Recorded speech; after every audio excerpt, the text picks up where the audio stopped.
ستاسو وفاداری وي د الله جل شانه لوی فضل او احسان دی په موږ او تاسو چې موږ په دغه نسبت باندې دلته راجمع شوي یو د الله جل شانه ولی په لار باندې روان و نو خلکو به ورته شاسې نو چا ورپورې ټوکه وکړه چې شاه خو خلک بادشاه ته وایي نو ته د څه شاه یې د څه شي بادشاه یې بادشاهانو سره خو سره زري سپین زري دولتونه یې ورسره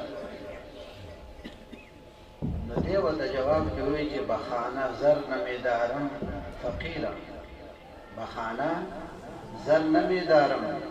فقیرم ولی دارم خدای زر امیرم په کور کې مې څه زر نشته دی سپین زر هم نشته روپۍ پیسې هم راسره نشته په دغه حساب که ما ته وګورئ نو زه فقیر یم ولی دارم خدای زر امیرم ولې د الله جل شانه سره مې نسبت دی د الله پاک سره مې محبت دی د الله پاک هغه مینه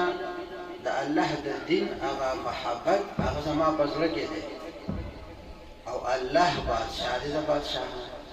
هغه مالک الملک دی دا ټولې خزانې د هغه سره دي ولله خزائن السماوات والارض هغه مالک الملک بادشاه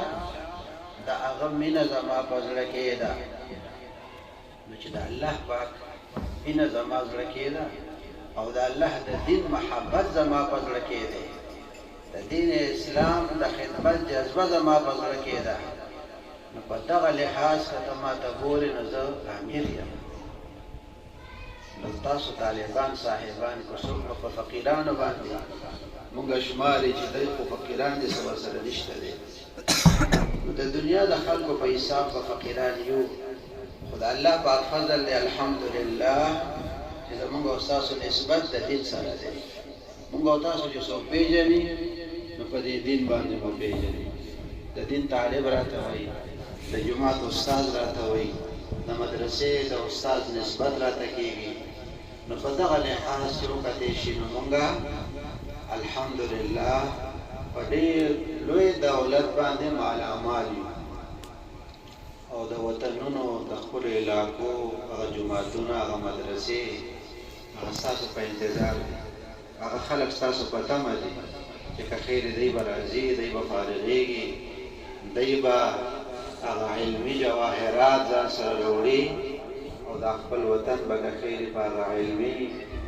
رڼاګانو باندې منور کوي